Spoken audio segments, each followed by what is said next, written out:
Have you ever been overlooked? Have you ever felt invisible, like no one sees your worth? That was David, a young man in modern-day Africa, forgotten, underestimated, and left behind. But when the world didn't see him, God did.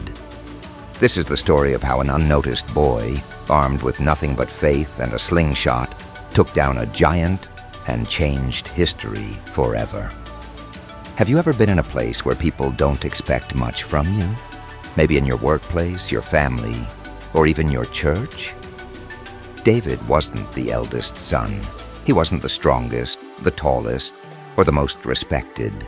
His brothers had positions of honor, standing in the army, fighting for the nation. But David, he was just a shepherd, the errand boy, the one sent to deliver food while others did the important work. Even when the prophet Samuel came searching for a king, David's father, Jesse, didn't even think of him. Samuel had to ask, "Are these all your sons?" before Jesse remembered. Oh, there's one more. But he's in the bush, tending the sheep. Have you ever been so unseen that even your own family forgets about you? David was invisible to men, but he was being trained by God. David didn't waste his time in the wilderness. While others saw a shepherd, God saw a warrior. Alone with the sheep, David learned responsibility. He learned how to fight. When a lion came to steal from his flock, he didn't run, he fought. When a bear came, he stood his ground. No audience, no applause. Just a young man, being faithful with what was in his hands. If he can protect these sheep, he can protect my people. God must have thought. The same David who fought in secret was about to fight in public. Maybe right now, no one sees your hard work, your faithfulness, your prayers. But what if God is watching? What if he's preparing you for something greater? A war had broken out. The Philistines had a champion, Goliath, a giant, a man who had never lost a fight. For 40 days he mocked the armies of Israel. No one dared to fight him, not even King Saul. David, still the errand boy, was sent by his father to bring food to his brothers. But when he arrived, he didn't just see a battle. He saw an insult. Who is this uncircumcised Philistine that he should defy the armies of the living God? David asked. David wasn't just confident in God. He deeply cared about God's name and his people. When he heard Goliath mocking Israel, he wasn't just angry, he was grieved. How could they allow an uncircumcised Philistine to insult the living God? How could God's people stand there afraid when their God was mighty? Is there not a cause? David asked. It wasn't just about the fight. It was about honor. It was about standing for God when no one else would.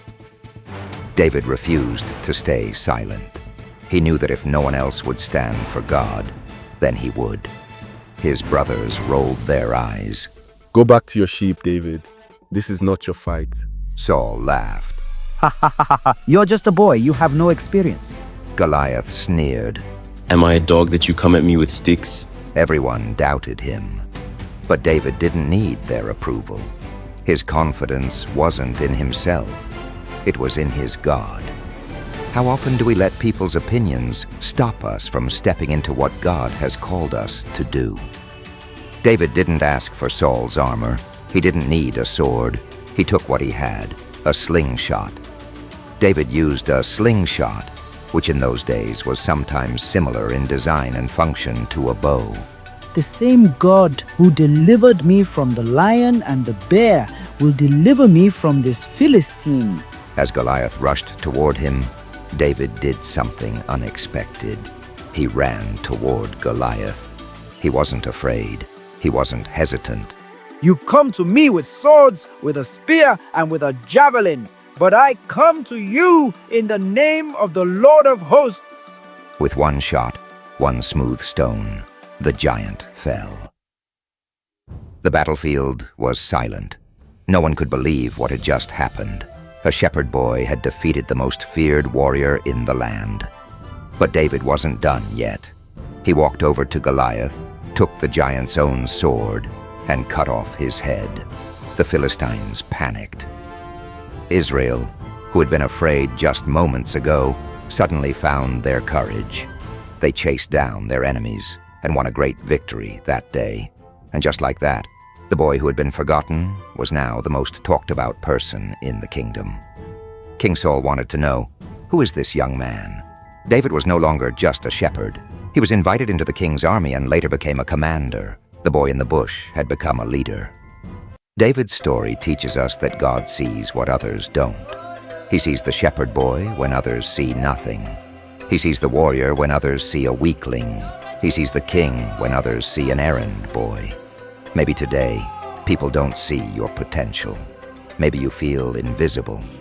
But if you stay faithful, if you trust in God, the world will one day see what God saw all along. David wasn't chosen because of his height, his strength, or his background. He was chosen because of his heart. Do not let anyone despise you because you are young, but set an example for the believers. 1 Timothy 4:12. So what about you? Are you willing to be faithful in the unseen places? Are you willing to trust that God is preparing you for something bigger? Will you run toward your giants with confidence in God, not in yourself? David didn't wait for permission. He didn't let fear hold him back. Your giant is waiting. Your victory is waiting. But most importantly, God is waiting for you to trust him. Like David, will you step out in faith? If this message spoke to you, comment below. I will step out in faith.